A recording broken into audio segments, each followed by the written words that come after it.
I think we all have to be aligned around the I'm same just getting the goals. abused. I'm getting the abused dog feel from you. That's if I could be a real dick about it. Hello, and welcome to the Misadventures in Marketing podcast, brought to you by the American Marketing Association, San Francisco. I'm Steve Haney, fractional CMO in Silicon Valley. And I'm Peter Farago, a high-tech marketing exec in the Bay Area. Steve and I come together each week to talk about high-tech marketing in the heart of Silicon Valley. We'll be sharing our own experiences running marketing teams with a special focus on technology startups, our successes, our failures, what worked and what didn't. We'll also be inviting our CMO colleagues onto the show every once in a while and hopefully impart some wisdom along the way. Hey, Peter, what's up?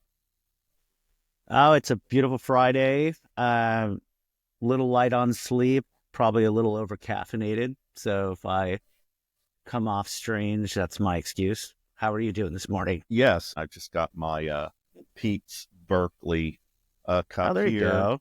Yeah, as you can show, we're Alfred Pete. know, Pete's Coffee, great West Coast coffee chain founded in the late 60s in Berkeley, California. yeah, and I love that. I love that place. Yep. You've been to the original there in Berkeley? I think it's right off Shattuck.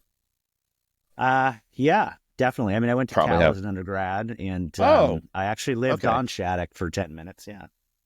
Well, I'm a transplant, and I know our listeners don't know this, but you're a real Bay Area native. I mean, you were born in the Bay Area, went to school Not here. quite You're the real deal. early. Well, not quite. I mean, from elementary school through college for sure. Yeah. So, I mean, this is what I call home in my formative years, but depending on who I meet and how I want to ingratiate myself, my parents were immigrants. Yeah. My parents were immigrants. I was born on the East Coast. Kind of a trivial pursuit fact was that I was born in Portland, Maine. So it just depends on who I'm talking to. Right. But yes, I am for all intents and purposes Californian, and my wife is like third or fourth generation. So my kids Yeah. were born in the same hospital that my wife was born in. So Oh, wow. we're pretty local, all things considered. That's cool. Well, our topic for today, the relationship between the sales team and marketing team. Dear listeners, this is all very broad. We're still trying to get our sea legs here and figure out how to approach, what our topics are going to be and how we're going to address them. And I think it addresses higher level management concerns and organizational concerns, which you and I have had to deal with a lot in our careers. And that's basically, how does the marketing organization interact with the sales organization? And you and I have discussed this before. Our opinions on this are different. I don't know if the conversation will be as charged as it has been in the past, but I'm a bit more sympathetic to the sales function, pretty much from a 10-person early stage tech startup all the way to one that's got 100, 200 employees. I really think marketing needs to be a bit deferential to the sales organization simply because they are the point of distribution. My whole mantra about distribution and how I feel about it. And so, marketing really needs to focus its time on empowering and enabling the sales team. My theory has always been that my number one client in the company is sales, and they should get about 60% of the marketing organization's time. And I've just seen CEOs too, right? When the end of the quarter's coming and they're getting desperate to hit the number, the VP of sales is always kind of the preferred child in the family, and they get whatever they want, however they want. And, my feeling is, yeah, that's the way it should be. But I don't know. What are your thoughts? I don't frame it that way. To me, if I'm deferential to anything, it's to our revenue goals. And I believe marketing and sales should be good partners in achieving that. But I don't think about favoritism or my working for another department that's a partner department. I work for the Mm-hmm. company, and oftentimes I feel marketing has to be the strategic ballast that saves the company from self-destructive Right. short-term behavior that is often, unfortunately, not the salespeople's fault, right? There could be an unrealistic revenue plan that's driving, uh, bad behavior because of unrealistic Right. incentives, right? Yeah, And I and love that thought. You should dive deeper into that because that's a great point, the short term versus the long term. So, how do you handle that? well, I mean, if a company is under a lot of revenue pressure quarterly, let's say take B2B SaaS, what you're really trying to build is a company that has growing, scaling revenue. And that really means, not having a lot of churn and working on, net retained revenue, NRR. So I think of the broader sales cycle of, going after the right customers that are going to adopt and stay with us, that we can land and expand, that we're going to work well over the course of the year, work with, and also communicate well to get renewals. Because, at the end of the day, it's extremely expensive to do customer acquisition. And if you don't keep that customer long enough, it's going to be a bad outcome for everyone. So to Right. me, that long-term thinking versus short-term sort of comes from reframing what we're really after and how you really scale revenue and build a substantial growing company. It's not to say that I don't get it for sales, because I've actually run a sales team. And I've been a heavy seller most of my career. I tend to not carry the bag officially or have a quota over my head. That said, I've taken the heat on the sit many, many times. I've taken the 2x4 in the face many, many times. I've had to make the sales deck, and I've had to sell it myself before I feel comfortable giving it to a salesperson. I've also often been a subject matter expert that the salesperson brings in. So I get it. And I get the behavior, I get the pressure, I get the process. I just like to think strategically about a sale and how to build revenue over the long term. And that's not to say I don't jump, as it were, for a sales team and a CEO's goals, because again, I am signed up for the revenue goals, right? I'm just not signed up to work for the head of sales. Right.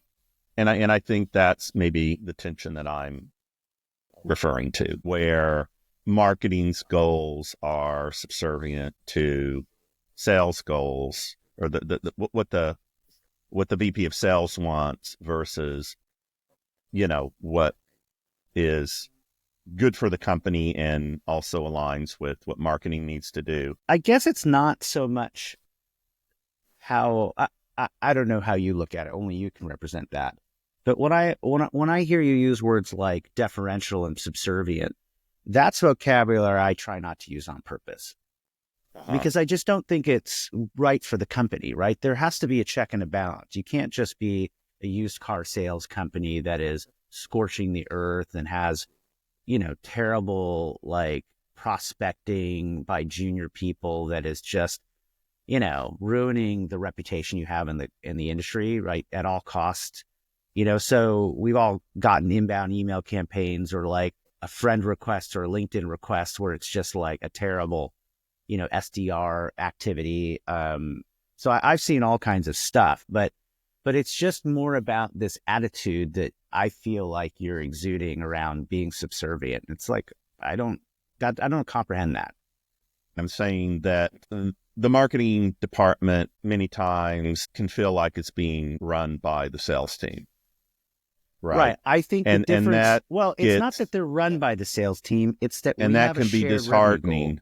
I don't know. I don't take it as disheartening. I've signed up for the revenue goal. There is a pipeline we have to build.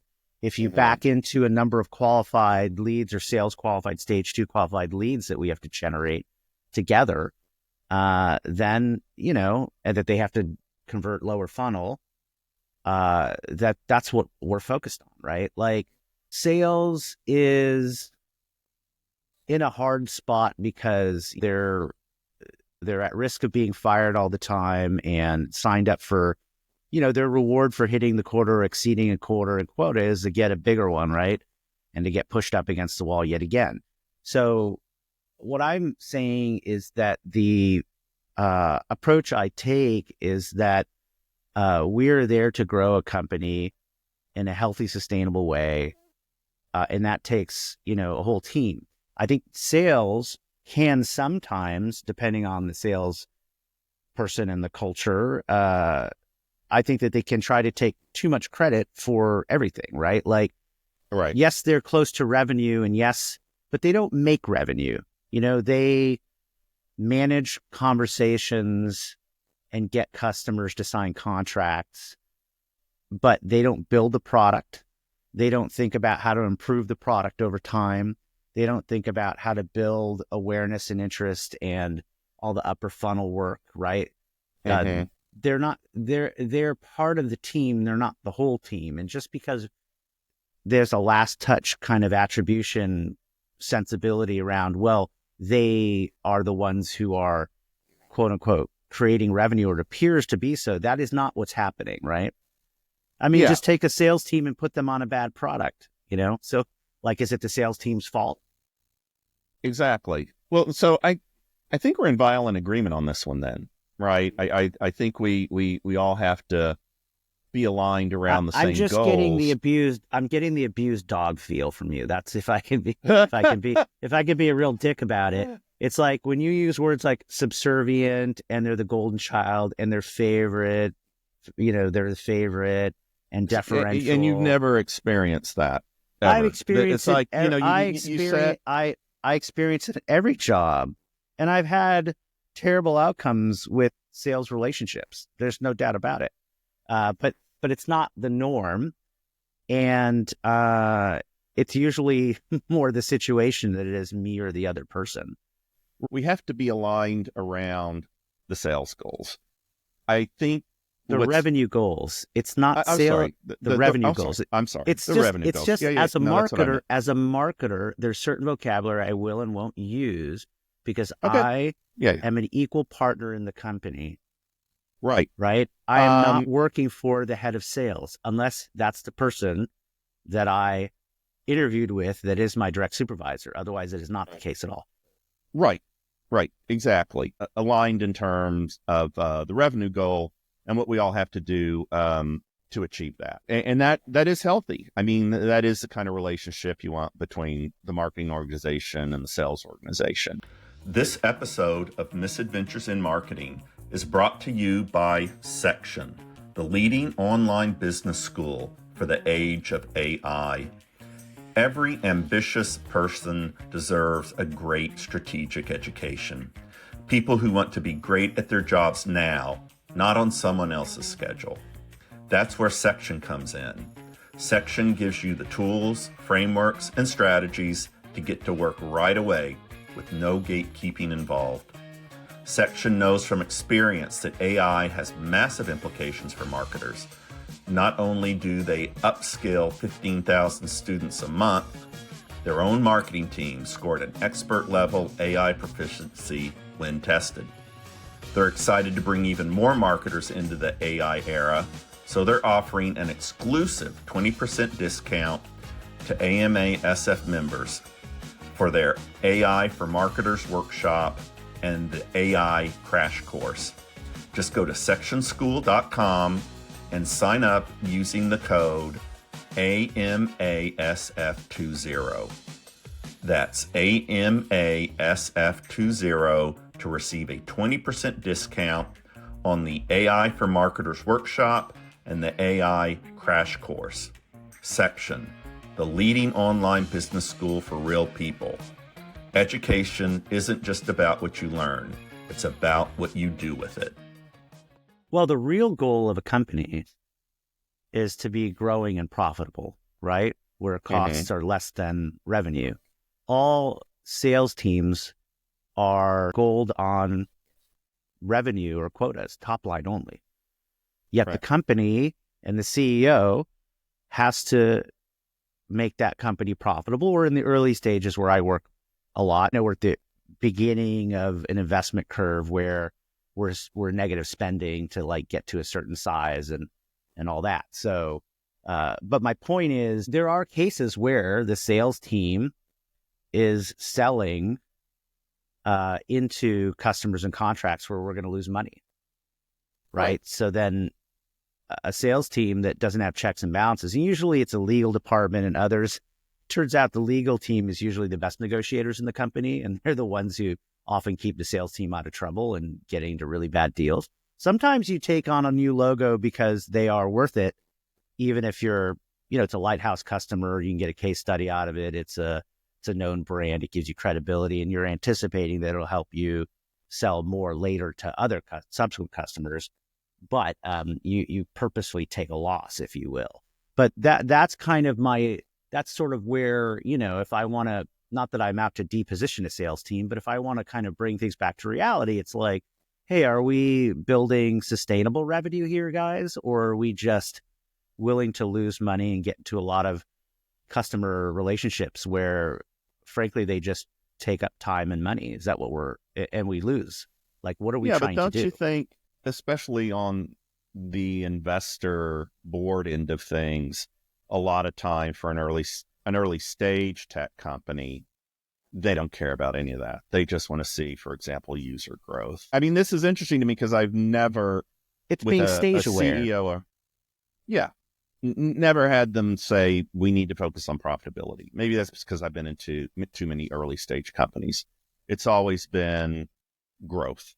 Everything. Well, you've heard of the rule. You've heard of the rule of 40, right? Sort of been bandied about the industry. No, I haven't. So rule of 40 in SaaS basically is like it's a rule of thumb where you should add together the company's profit margin plus its growth rate, and they should equal 40. So if you're growing 20% year over year, you should also be at 20% profitability. This is a rule of thumb. It's a Silicon Valley rule of thumb for startups.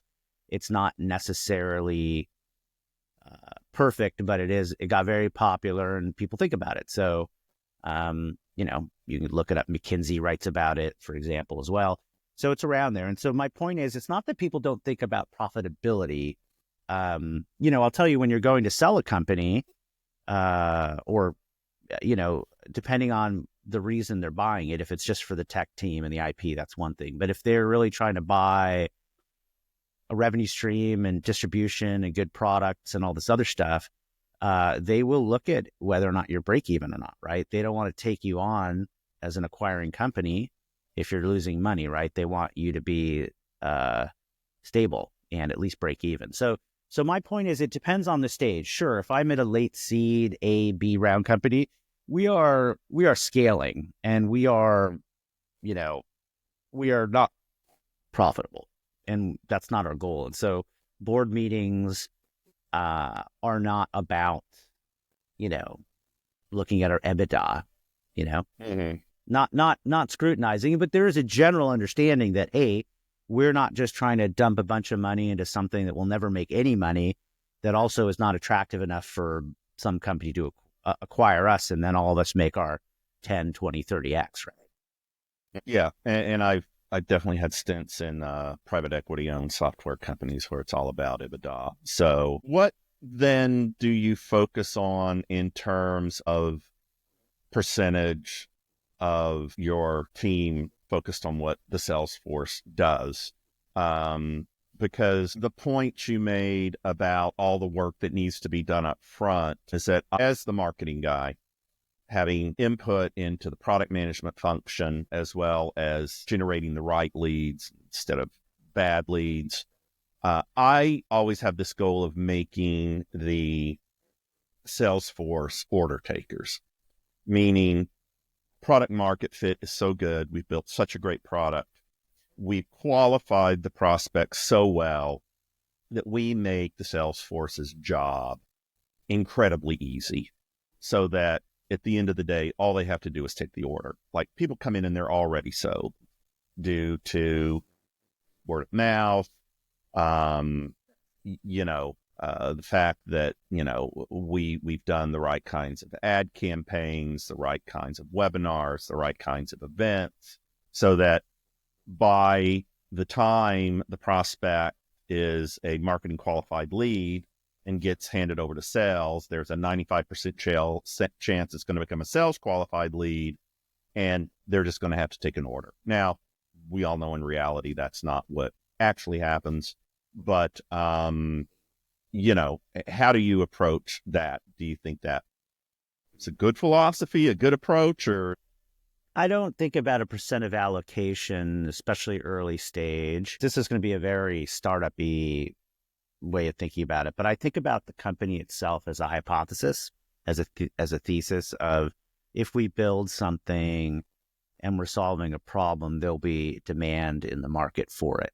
So then I think more about our company itself as a hypothesis, and we're testing something in the market and we're trying to build a business around it. And there exists theoretically an inherent demand for it that I can't control, that you can't control. There's just a baseline set of needs. And we don't know what that is. And what we're trying to do is, optimize or maximize that. So when I start out in marketing for an earlier stage company, there is a baseline already of how they're getting prospect / opportunity conversations going. So, we're going to look at traffic to the website. We're going to look at what kind of content program we have. We're going to look at organic. I'm going to try to understand, to your point about, say, events or something. And if I'm getting into field marketing or demand generation activities, then it's sort of like, okay, how do we efficiently reach our customers? And, I like to start digital first, where it's a little more of an evergreen prospect versus rifle shot event stuff. But I will look at, like, how do we efficiently reach our audience? And if it's through a certain number of trade shows, conferences, press, and so on, I'll do that. Webinars and other things to me are a little more what I call middle funnel. It's sort of someone who's shown some interest, they've subscribed maybe to our emails, something like that. And we're trying to push conversion or like get them into a discovery call. So I think about it that way. And so I think about, there's an inherent demand for a product. There's a certain set of activities the company's doing. It is resulting in a certain funnel with stages and conversion rates in the funnel.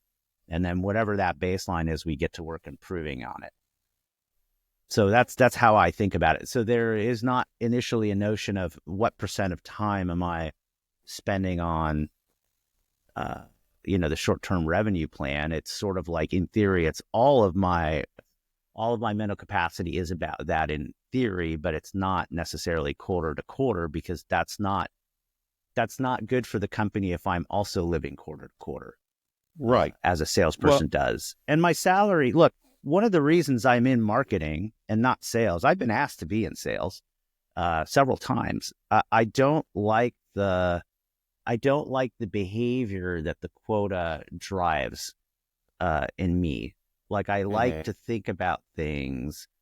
It's not like, hey, it's a numbers game and I have to have 100 outreaches to get to this, to get to this, to get to 8 closed won by the end of the quarter with an average ACV of whatever, contract value.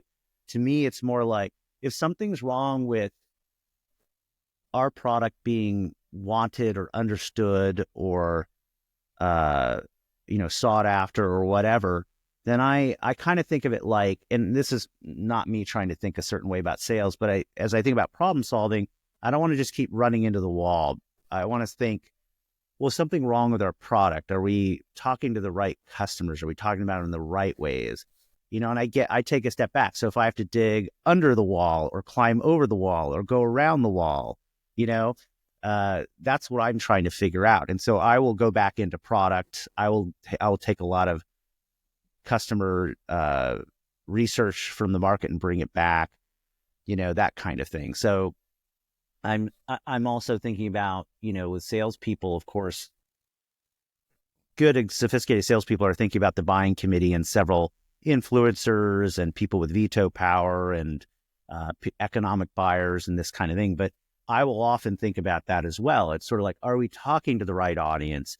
Do we need air cover? Like when you have an internal champion in the process that the salesperson now has a relationship with, I have to think about arming them with the ammunition to go sell into their company deeper, and also have a great ROI argument for why, say, the CFO is going to sign off on that, Yeah. procurement.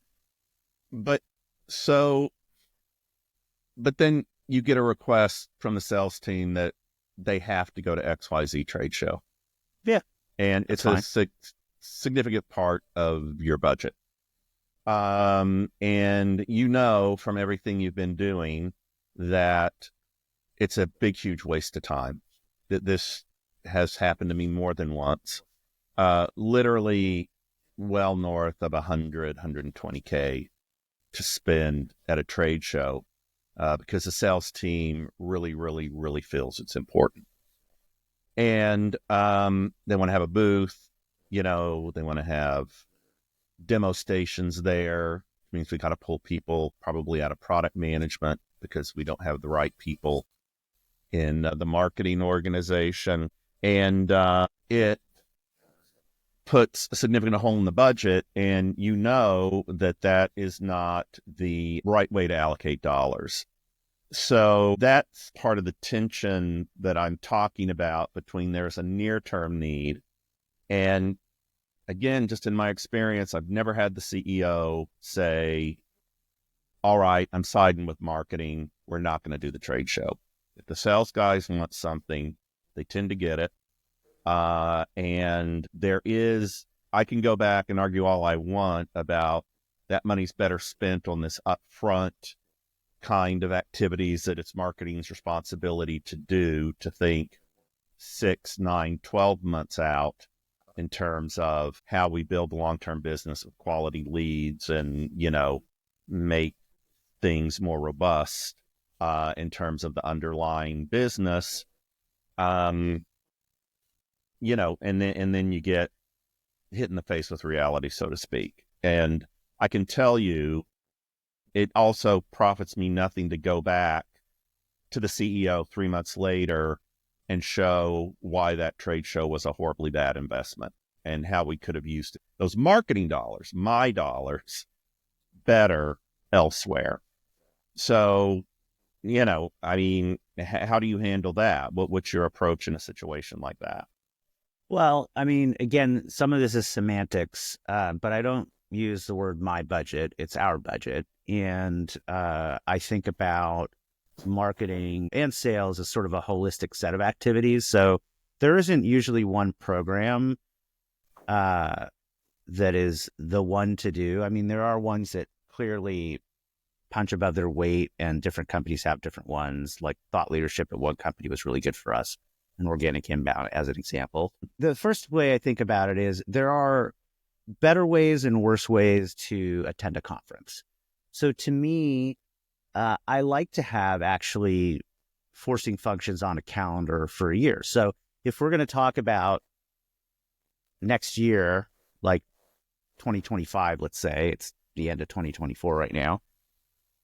But the idea is that I'm going to lay down a set of activities and programs that's going to make sense. And, I'm thinking about like a very friendly, smart, good sales partner right now in my mind, not like a person I'm constantly fighting with, but it's sort of like, hey, I often will ask, hey, what conferences do you guys feel like will attract the right kind of audience? Like, where do you think we should be?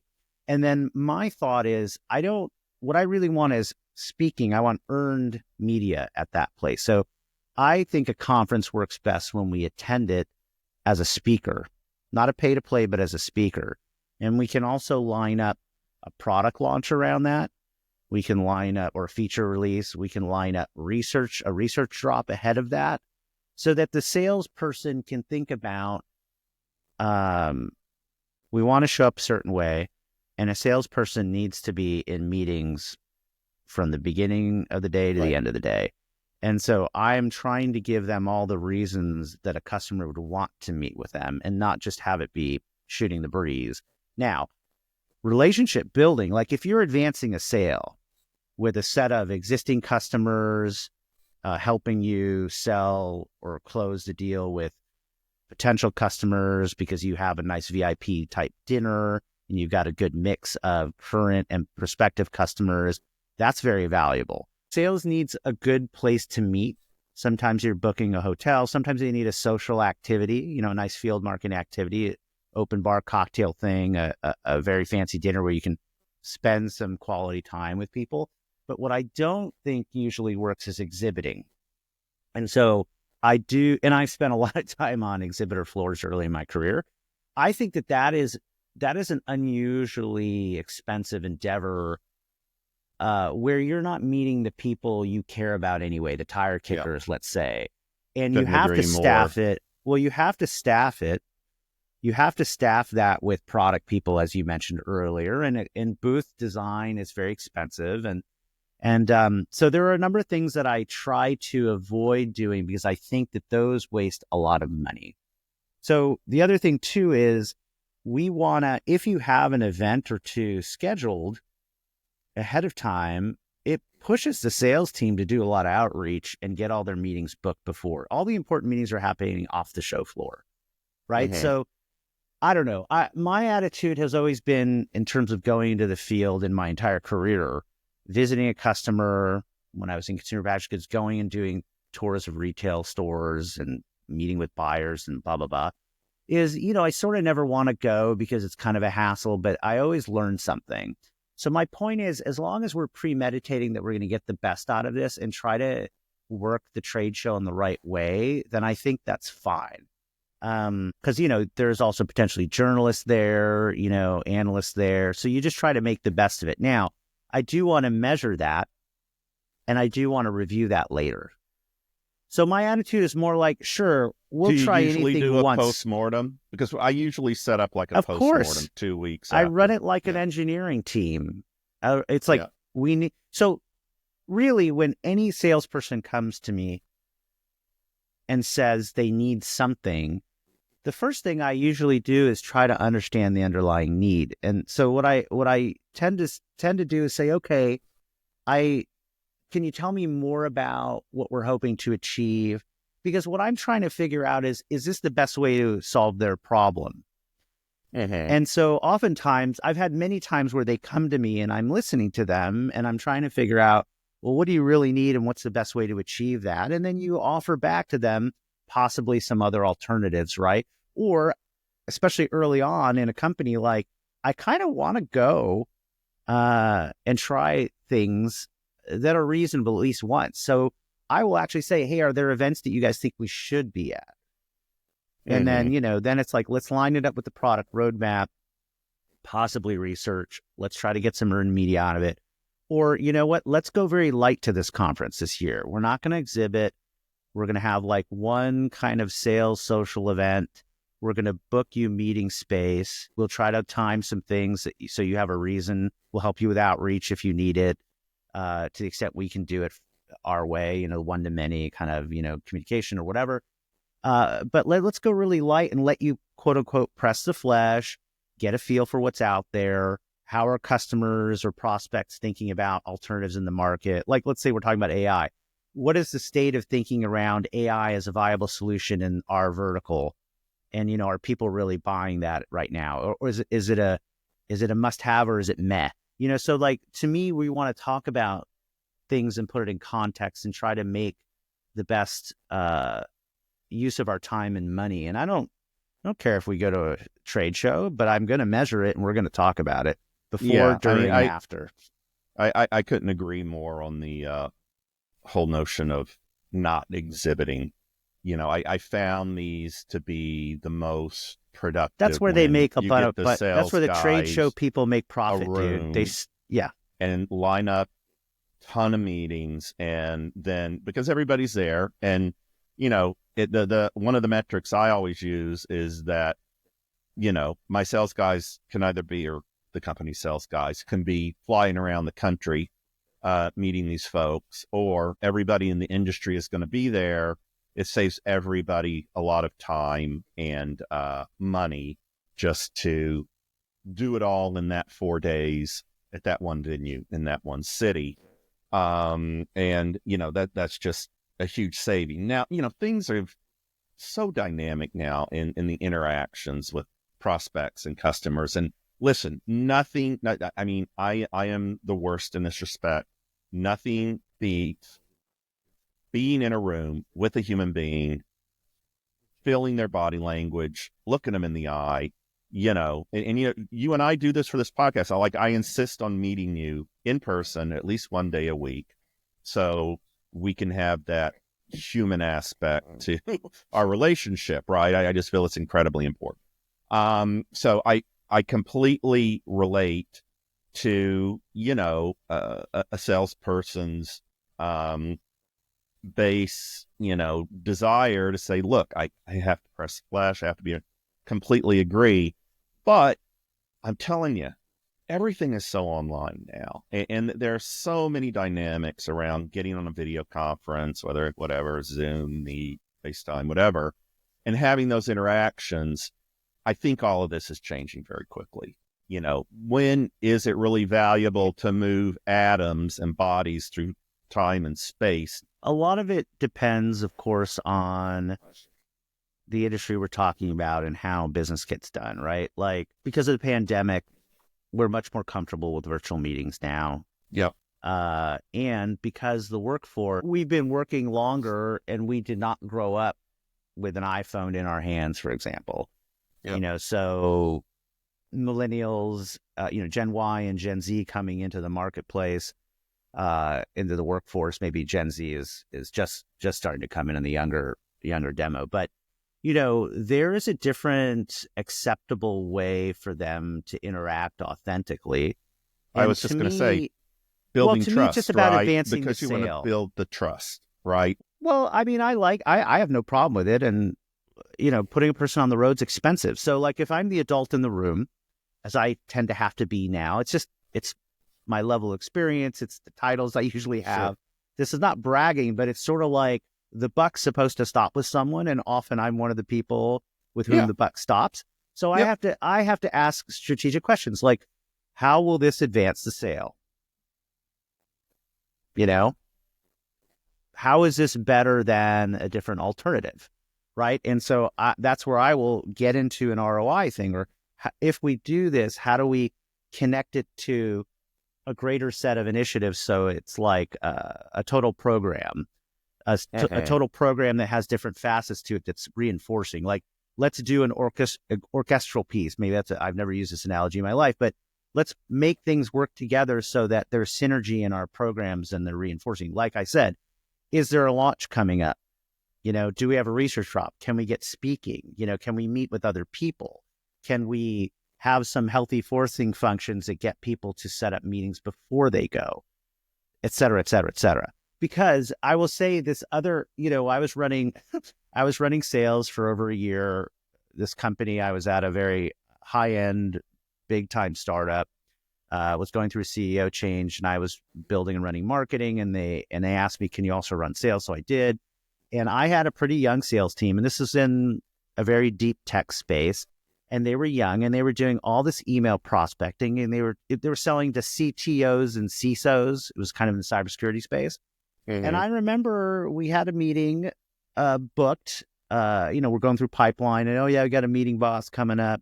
Okay, I said, so are we going to the company? The company we were in San Francisco, and the company was like in town. It wasn't like, New York or something. It was like, we're in the Bay Area, they're in the Bay Area. This guy had been doing everything over emails and stuff. And I was like, okay, so are we going over to meet with them? And they was like, oh, it hadn't occurred to them because again, it was sort of like I don't know if it was a laziness or a convenience thing. It was just sort of like, it didn't occur to them to go meet these people. And I said, okay, let's take a step back. How complicated is our product to acquire? How expensive is it? Who needs to say yes? Who's leading the meeting? So we ended up going there, and they're I will drive. Get in the fucking car. We went there, and in that meeting, the meeting went from 2 people to 10 people. The CISO walked in, the CTO walked in, the VP of engineering walked in, their implementation engineering team walked in. They kept calling people in. We're showing them the product. We brought one of the co-founders. who had a lot of reputation, Right. who could show them the demo. They could ask them not a bunch of salespeople who can't go deep into a tech product as subject matter experts. There's no disrespect to them because I also am not qualified to go deep and have credibility. But, Right. I think it blew people away, this idea that, hey, if you have a product that requires a lot of trust, and even if it's not expensive, but it's a high involvement purchase decision, I have to think about how this integrates with my sales development lifecycle and increases the depth and breadth of my defense, in a complementary way to the other cybersecurity initiatives I have. And it touches our day-to-day production engineering, and it touches Jira and a product roadmap, and the CISO cares about it. It's like, hey guys, this is a lot for people to just be like, sure, I'm going to buy this like I buy a pair of shoes on Amazon. And it was dumbfounding. So my point is, I want to think through what it takes to make a sale and build trust and get to closed won, whether I'm the sales guy or not, because then it becomes much easier to say yes or no, we should do a trade show. If we do a trade show, how should we do it? If I have a budget and a goal and a certain staff, and I'm supposed to generate, I don't know, I'm in year 3 or 4, so I have a baseline of how many qualified leads I'm actually really able to give to sales, then I can go to the CEO and go, hey, I'm totally fine doing the best set of activities to drive the total funnel, revenue pipeline goal, whatever. I just want to have a sanity check that this particular conference is the right way to do that. And we should talk about how we do it, how we measure it, and can we revisit this later? Because I know that you and sales and I all want to make our revenue goals, but we have finite resources. And I don't want to be in a place where I'm promising things to please everybody because I just want to get along, but really I'm not doing my job and having the right conversations with all of us about, okay, guys, how do we really get this done? And not just excitedly do a bunch of things that don't make a difference. Right. Yeah. So that's the attitude. And I realize I've been going on and on, so I apologize. But you picked a great example because I am biased against trade shows, for the record. Me too. I mean, because though the ROI is shitty. Usually. Yeah, exactly. But again, and this is what I found, and we should dig deeper back to our topic, which is a healthy relationship with the sales organization. Another metaphor I use is they're the spouses, the husband and wife, or the partner and partner of the company, because when they are in a good relationship and they're happy, the whole family's happy. Yeah. Right. And if that relationship between the VP of marketing and the VP of sales is working, the whole company works. But to get back to this trade show thing, I just found that it's just my experience. I'm going to restate this. I won't say it again. But I found that sales folks in their nature are people, and they love the social interaction. They are not introverts that get emotionally overloaded and need to go recharge their batteries. They dive into any opportunity to interact with other human beings, and they feed off the energy of social interaction. That's why they're great at what they do. And if they follow those natural, very healthy, but natural tendencies to want to go do something, and marketing's got to come in, and often we're saying that isn't the best way to reach whatever it is, the quarterly goals, the annual goals. It's much better to take those program dollars and put them here or there. That's really where it comes in. The other thing in this respect that I wanted to touch on is just like lead generation, what makes a great marketing qualified lead, how you negotiate an SLA with sales on that. Right? What do they want to see in a lead? How you hand that off? Marketing generally handling the funnel, sales handling the opportunity pipeline, because that also tends, I think it's just one of those statistics that reflects a lot about the health and the relationship between the two to reach the corporate goals. If you have an understanding, you've touched on this already, and I think we're in violent agreement on this. I mean, we may be phrasing it differently, or some semantics are different, but both the sales organization and the marketing organization understanding what needs to be achieved and working together to get there. And, if you can understand what marketing's responsibilities are in terms of prospecting, what sales responsibilities are in terms of taking those leads, you get them, and that handoff, that's just a reflection of a lot of other things in the relationship. Yeah. Because, I've been in situations where, and this is when I went into an older established organization that already had a lot of culture in place and processes, where it was like, marketing never gives us good leads. So, we're just going to take the situation into our own hands, and we're just going to do all of our own prospecting. And if they give me something, fine. If they don't, I don't care. As opposed to what you and I have been talking about, where there's a very strong bond between head of sales, head of marketing, and, the sales organization is like, no, I need marketing to do its job. I need marketing to get me the leads I need. So I'm going to work with them to help them get me what I need, as opposed to I give up on those guys. I've seen this happen before in companies where the relationship has not been healthy. I just give up on marketing, and I'm gonna go on my own, right? And I think that's all the things you were talking about marketing not being able to do that upfront work, so that what we do send sales is considered highly valuable, considered a relationship that they enjoy and relish and want to be engaged in, as opposed to, they could not be there and my life would not be any different, right? That's highly destructive. So anyway, I don't know if there's any more you can say, because I think you made the argument beautifully about how, you really do have to get all the wood behind the same arrow, and understand that the revenue goal we're all trying to go for is one goal.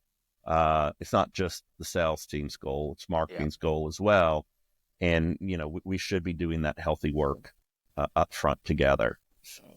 Yeah, there's a lot. I mean, look, this is actually quite a deep topic, but and we're only scratching the surface. But I think that, there's a number of ways to have a good, healthy relationship between sales and marketing. I've had one go particularly badly, but also I think the company was just in a desperate state, and the CEO is honestly quite immature, and the person they brought in was extremely tactical. So there are no-win situations. I will say that, and I lived through it. I in that particular case, I just rained down a lot of data. Like I had a lot of data that showed we had real revenue contribution, but it sort of didn't matter in the end. And that was a shorter stint because it was time to move on. It was like the company was struggling and didn't have the right, I'd say, maturity and team to turn it around, because the better folks were leaving because they were seeing the writing on the wall. To have a healthy relationship between sales and marketing, I think there's some definition of roles, and there's understanding sort of the mutual accountability. And that to me comes around revenue pipeline, customer retention, things that marketing is doing that directly impacts business growth, which is a little bit different, slightly different than meeting sales quota. And there is a short-term, long-term difference. And marketing should be working ahead of sales to have next quarter and the quarter after that in good shape, right? We have to think a little bit longer term and think about customer acquisition cost over time, and specifically about lifetime value of the customer, because that starts to get to the idea of profitability. And everybody knows inherently, you should know inherently, that keeping a customer is less expensive and better than, trying to go get a new one to replace them, right? Exactly. So the mutual accountability in B2B has tended to be around the lead qualification stage, right? Like a marketing qualified lead to a sales qualified lead, conversion rate, all that kind of stuff. So we should be perceived as equally participating in generating revenue by doing that part of, say, the upper funnel. And that's, undeniable. And that's like, yes, it's my job. It's your job in Do you have marketing a to, target and your own kind of internal target as to what percentage of closed won deals you want to be marketing originated? Because I have a piece you of have to data. I was measure it. on this Sixth Yep. Sense webinar this morning, and for their own product, they were saying 80% of all closed won deals were marketing originated, which I found pretty astounding because, my modest Yeah. goal is always around 50%. Yeah. 50 is good. Like this one company I was referring to earlier where it was kind of FUBAR. When I started, they weren't measuring it at all. They were very heavy on SDR, like had a 30-person team. They had a pretty big Oh, wow. sales team. They were a small company Huge. that was very irresponsibly, and I will say that as a person who's worked in Silicon Valley for a long time, for a lot of top tier startups, this was irresponsible. They blew themselves out of money. They ended up firing so many people in so many cycles and downsizing and switching. It was just, chicken with its head cut off, unfortunately. And if people want to think I'm a complainer, God bless you, dude. But if you've been in this situation, then you understand it in your bones. It was just an overspend, scaling sales too early, and we were in trouble. So, and they had not, as a company, built up really any brand reputation. And I'm not actually quite a fluffy marketer. It's more like they didn't know what they were supposed to stand for, and they weren't cultivating any perception. They didn't have any sense of like, we're good at understanding this area that customers should use us for, and trying to prove that and talk about it and thought leadership or anything. It was just so haphazard, and there was no marketing. And all that's to say, when I got in there, it was like 20% marketing contribution probably to closed won. Mm-hmm. And it made sense because they were so sales heavy, and they got into a trap of, well, it's probably cheaper and more measurable for us just to hire like 2 more SDRs than it is to quote unquote work on some marketing program that I don't know is going to like when and how much is it going to impact things. It's like, okay. But the other problem they had, and when you talk about Sixth Sense, and this is a deep topic too, is attribution. So then how do you measure it? Because the customer journey tends to be all over the place, and people are coming into you in all kinds. It's not linear, and it doesn't start with they came to our website for whatever reason we attracted And can we them. just make clear, attribution is different than credit, right? Oh, So yes. there's Well, usually, yes. and again, I find, again, I'm not trying to cause trouble here, but I usually find a lot of sales folks very cowboy. I did it all. I'm Yeah. amazing. I'm a rock star. And I don't care. I don't care who gets credit. The reason I care about attribution is because I want to make sure going forward, we're spending money on the right things that are helping us get to our Well, but I goals. also, Right. look, I will also say that it's I just don't care about marketing getting credit for 80% of all, I mean, what I care I about is actually, this is informing. funny. This is funny, maybe because you and I are like switching sides pretty heavily now. I actually do care a lot about sales getting credit. Like it may come down to me having to fire someone on the team that I know is good, that is doing a good job because we quote unquote, we're not able to quantify our contribution. My point about the startup I went into that had a very low contribution was we also weren't measuring it initially either. So I was able to start to measure it, and I put in, an attribution system. And of course, if anyone's had to play that game, there's first touch attribution, there's last touch Yeah. attribution, there's multi-touch attribution.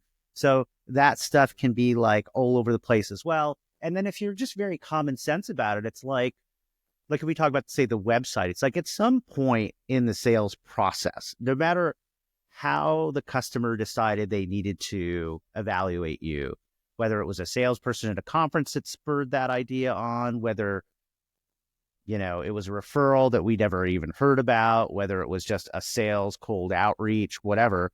That person's going to come to the website at some point, and they're going to make a determination about whether or not we're above or below the bar as a potential vendor. However you want to describe that journey. So my point is, the journey, if you map it, is like spaghetti, usually is what people say. And so it's really good to like spotlight a couple stories. Like, hey, at the end of the quarter, hey, there's two interesting cases we had. We had one where it came in this way and we think we could track it, blah, blah, blah, marketing. This one's definitely sales. This is a hybrid, whatever. And here's some takeaways and here's some playbooks. And so if you are thinking about the process of generating, in basic marketing language, awareness, interest, desire, and action, and you're able to map that and show a few case studies and show where marketing's made a contribution and talk about the strategic part of it as well, in addition to the tactical, quantitative part of it, then, you should get some credit, number one. And number two, you should also start educating people that there's value you're doing beyond just in the quarter sales enablement, right? The other thing I will say, and this is just a value I have, it really rubs me the wrong way. You mentioned, a scenario of a salesperson being a cowboy and taking all the credit. That actually truly bothers me. There's a fairness thing I have, for better or for worse, and I'm usually willing to die on that hill. It really bothers me when people take credit for stuff. And as a result, I go out of my way to give credit to lots of people. And especially, you learn this, I was an executive at a very large company. At the end of the day, you're constantly promoting your team and their good work, and it's not about you anymore. Yeah. I was sitting in a board meeting, doing my, presentation, and noting the attribution for the quarter. Well, maybe not noting the attribution. Just looking at the data. How many of this quarter's closed won deals were marketing originated? And I think the number was 70%, which I was very proud of. I love it. And the VP of sales literally spoke up. This is how the unhealthy dynamic can work out, right? Well, spoke up with, what did that person have to say about you showing? Well, no. He basically said, "Well, wait a minute," and I looked at him and I said, "Yeah," and then he's on quicksand at that point, and then we moved on. Because he realized, not a bad guy. He realized he was about to touch the third rail. Yeah, and not a bad guy. I'm not judging. I'm just saying that there is a impetus within many sales folks to say, no, that's my sale. It's not our sale. And to give credit to the very young CEO, he was completely behind it's our sale. I mean, yes. he felt very strongly about what you're talking about. But I look for that, though. That's an important point that I think you and I have probably both been dancing around, but it so much comes down to the CEO to not let that dynamic. It comes down to the CEO to not allow that dynamic to fester, or for you to find a way to bring it up appropriately. I think that, did you end up following up and talking to that salesperson more about that particular concern that he was about to raise? No, I did was not it just not worth it? It wasn't worth it. He was a VP of sales. I mean, we were attached at the hip. We talked every hour, every day, but did I bring that up? You pick your battles in a relationship. Well, right? what I would be curious about, and this is I'm not in it. And look, I've had experiences where I could not talk to the sales. I tried to, and hey, are you walking out? Let's walk out together. And the guy was basically a mute, and we could not get into anything. And again, this was a very dysfunctional company overall.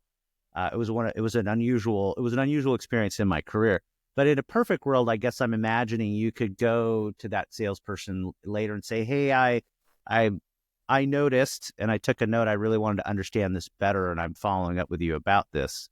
Because I noticed that when I talked about the 70% of contribution, around marketing originated, you seem to be feeling a certain way. I wanted to understand more about that and make sure I understood your point of view. Yeah. I would have tried to tease it out of him because to me, it's about like saying, look, like maybe you couch it this way and say something like, I'm almost saying this out loud for my own benefit, like, because I can imagine I've been in so many board meetings and I'm like, I wonder if I should think about, I'm going to present this myself. But I think in a perfect world, it might be something like, hey, we're trying to make sure we understand where we're getting the best ROI from marketing efforts and supporting the total company revenue goal. Talk about your 70% originated from marketing stuff, but then also kind of in the same breath as a way to like take the edge off so that people don't think it's a competition for credit. Say, of course, this is what we can track that we think is reliable, but the truth is it's always a team effort, and the sales team has to get in there and understand and move things along. So this is not for us. What I'm trying to express with this number is that I think that we are always trying to make marketing more efficient and ROI driven, but we know it's a team game from engineering to product who builds it and so on. So I might have you sort of put a bunch of whatever sugar on top. I don't know. Maybe I'm just been going on for an hour and 15 minutes, and I'm thinking maybe that's a good place to wrap up. On the point of you just have to keep the communication open, right? Yeah, look, the best situation, and I've really had this where I was just really like, there are sales guys I've worked with and we're friends. Like, I love these guys and I get the pressure they're under, and I get how irrational sometimes the entire career can feel, and sometimes we're just in a bad place trying to sell a bad product that we thought wasn't going to be like that, and sometimes people are under pressure and they exhibit bad behavior and they don't even know they're doing it, right? So, and look, I will say, and to any marketer listening to this, I really mean this. And I'm going to sound like an ass, but there are a lot of really bad marketers out there. And there are a lot of, and there are bad engineers and there are bad product people. But I think that marketers have a certain reputation. And when I'm working with the head of sales, I want them to know, I know what it's like to be responsible for sales, and I know what it's like to be responsible for a company's growth. And I also know what it's like to have to build a good product and make that something that the sales team can actually sell because the customer wants it. Right. So we're all on the same side, right? I want them to feel that, but I am not working for a peer in another department. And that to me, it could be a pride thing. And maybe it comes back down to people treat you the way you let them treat you. And I'm trying not to give anybody ammunition by subordinating myself to them. But I'm also not, my attitude and my behavior, really, I'm not a very predatory person. I'm a very collaborative person. So on the other side of it, I'm not trying to win like we're playing a game of Risk and I want to take over the whole board. So, I have a strong defensive gene, but I don't have a strong offense gene. And I want us to all win together. So there's attitudes and values that I'm bringing to that. And I do not want to work with assholes. And so I will push back. All right, Peter. Great show. A soapbox. Great That's a soapbox right there, dude. Awesome. All right. Until next time. Until next time, Steve. All right, buddy.